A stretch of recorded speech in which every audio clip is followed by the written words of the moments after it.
Muhammad wa ala alihi wa sahbihi ajma'in. Amma ba'd, fa subhanaka la ilma lana illa ma 'allamtana innaka antal alimul hakim. Allahumma anfa'na bima 'allamtana wa 'allimna ma yanfa'una warzuqna ilman yanfa'una fid dunya wal akhirah. Amin. Bapak Ibu saudara-saudara sekalian yang saya hormati, pertama marilah kita panjatkan puji syukur kehadirat Allah SWT, karena sungguh nikmat Allah itu senantiasa meliputi diri kita dan keluarga kita. Selanjutnya salawat dan salam marilah kita sanjungkan kepada Nabi kita Muhammad sallallahu alaihi wasallam. Beliau diutus oleh Allah untuk membimbing kita, maka marilah kita membuka hati kita, pikiran kita, membuka diri kita untuk menerima bimbingan beliau. Dengan menerima bimbingan beliau, maka kita akan selamat dunia dan akhirat, bahagia dunia dan akhirat. Selanjutnya kepada saya diberi kehormatan dan juga amanah untuk mengungkapkan kembali masalah hukum gambar dan menggambar. Hukum gambar dan menggambar, ya. Sebenarnya Majelis Tarjih dan Tajrid Pimpinan Pusat Muhammadiyah telah membahas masalah ini beberapa kali, ya, dan diantaranya ada yang sudah disebutkan atau dituliskan di dalam buku Fatwa-Fatwa Tarjih Tanya Jawab Agama jilid kelima, ya, halaman 218, ya, sampai halaman 228. Jadi luar biasa ini. Biasanya jawaban tarjih terhadap suatu pertanyaan itu paling hanya 1 lembar, 2 lembar, tapi ini sampai kurang lebih sampai 11 halaman. Artinya panjang sekali keterangan atau penjelasan Majelis Tarjih dan Tajrid Pimpinan Pusat Muhammadiyah berkaitan dengan masalah hukum gambar dan menggambar. Inti dari jawaban Majelis Tarjih itu adalah bahwasanya hukum gambar dan juga hukum menggambar itu tidak haram secara mutlak, ya. Tidak haram secara mutlak. Akan tetapi gambar atau hukum gambar dan menggambar itu tergantung kepada illah, ya. Karena illah atau sebab kewujudan hukum itu apa, ya. Kalau ada maka hukumnya ada. Kalau tidak ada sebabnya maka hukumnya juga tidak ada. Artinya apa? Motif dari gambar menggambar itu apa? Niatnya orang menggambar itu apa? Kemudian dampaknya itu bagaimana? Itulah yang menjadi titik utama di mana Majelis Tarjih dan Tajrih itu menghukumi suatu gambar dan juga menghukumi perbuatan melakukan gambar atau menggambar, ya. Kalau kita lihat di dalam hadis-hadis itu banyak sekali hadis-hadis yang melaknat, ya, orang yang menggambar, ya. Ada hadis-hadis yang pokoknya melarang menggambar itu. Bahkan ada hadis yang menyuruh orang yang menggambar itu nanti di akhirat disuruh memberikan roh atau nyawa terhadap gambarnya. Ini hadis-hadisnya banyak dan banyak yang sahih, ya. Ada juga yang diriwayatkan oleh Bukhari dan Muslim, ya. Itu semuanya hadis-hadis itu menunjukkan betapa Islam itu sangat melarang, ya, masalah gambar ini. Dan itulah sebabnya para ulama-ulama zaman dahulu itu banyak yang keras, ya, yang bersikap keras terhadap gambar ini, yaitu mereka mengharamkan, ya, menggambar makhluk hidup, ya, manusia atau binatang dalam keadaan yang sempurna. Nah, itulah sebabnya. Dan kenapa kok zaman itu ada banyak ya, Nabi banyak mengeluarkan hadis yang melarang gambar. Di antara sebabnya adalah banyak gambar dan juga patung ya. Gambar dan patung itu dijadikan sesembahan ya. Sehingga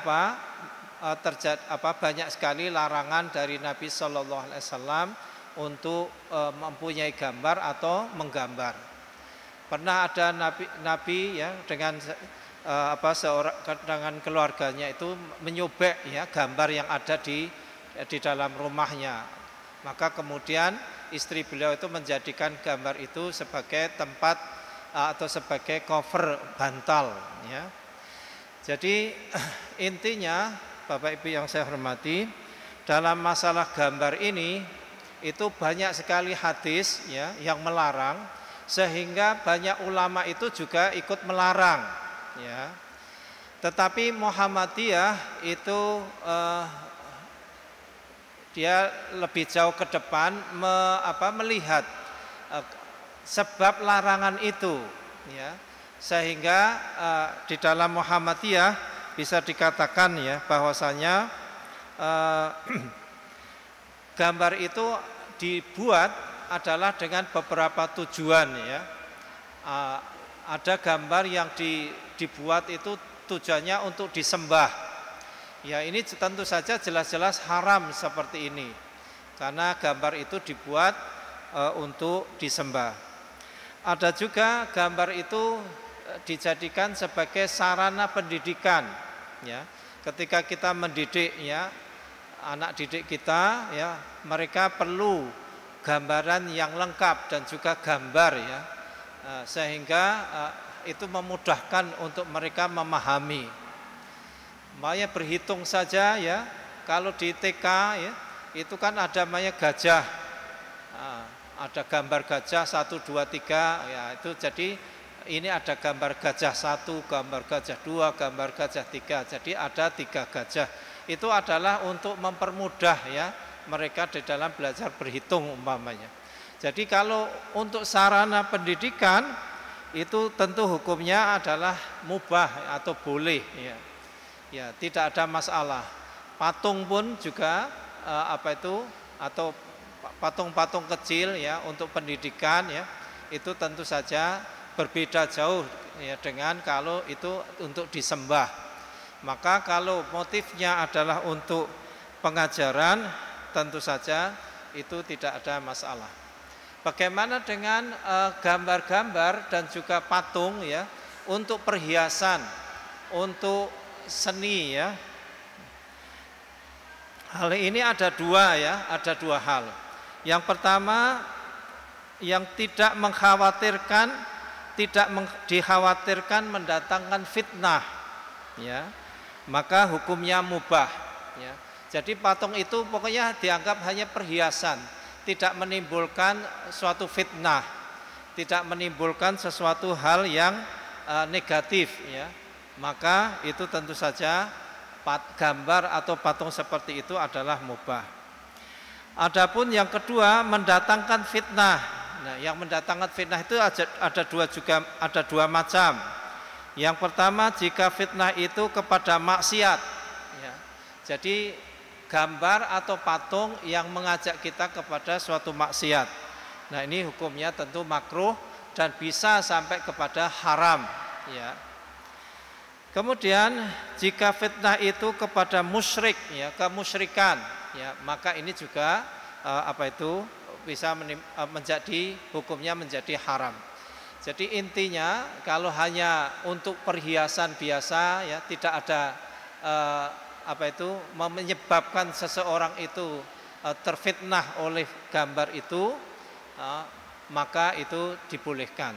Tapi kalau sudah sampai seakan-akan ya mengajak ya kepada hal-hal yang negatif ya, seperti ya katakanlah itu nanti seperti pornografi ya, gambar seperti itu tentu jadi pornografi.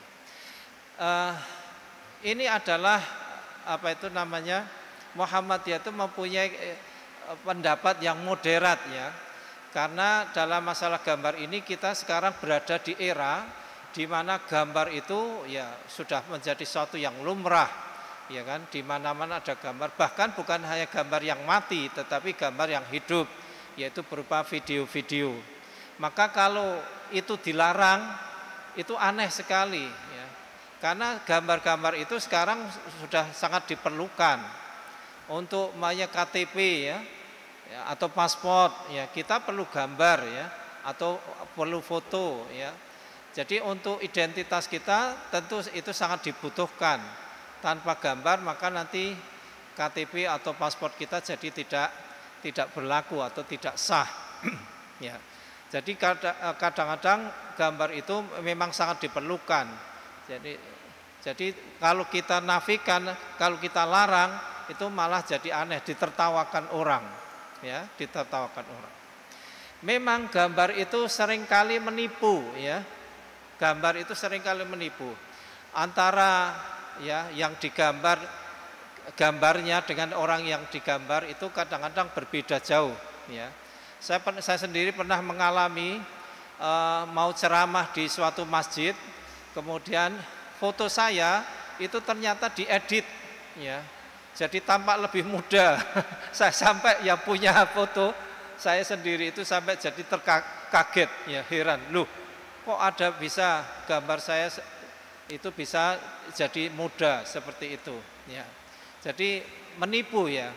Jadi tergantung apa niatnya. Kalau memuat gambar itu adalah untuk menipu ya tentu saja tidak boleh ya.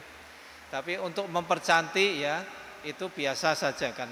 Karena ketika kita mengeluarkan gambar dan gambar itu ya memang diperlukan, maka ya saya kira tidak mengapa. Hanya saja tadi ya saya katakan sekali lagi ya, para ulama zaman dahulu yaitu berdasarkan kepada hadis-hadis ya di dalam masalah gambar itu, karena banyak hadis yang melarang sehingga para ulama zaman dahulu itu keras sekali dalam masalah gambar ini, tidak boleh. Ya, namanya gambar ya yang orang yang hidup, makhluk yang hidup ya, termasuk apa itu binatang ya yang hidup itu tidak boleh. Tapi ya kita di Muhammadiyah tidak sampai seperti itu ya. Tetapi ya kita lihat ya apa motif ya dari gambar itu. Kemudian menimbulkan fitnah enggak? Karena banyak gambar-gambar yang menimbulkan fitnah, katalah yang porno gitu ya. Itu tentu akan merusak ya, merusak akhlak seseorang, sehingga seperti itu tentu sudah dilarang ya di dalam Muhammadiyah. Ya. Jadi Bapak Ibu saudara-saudara sekalian, saya kira intinya sangat jelas sekarang.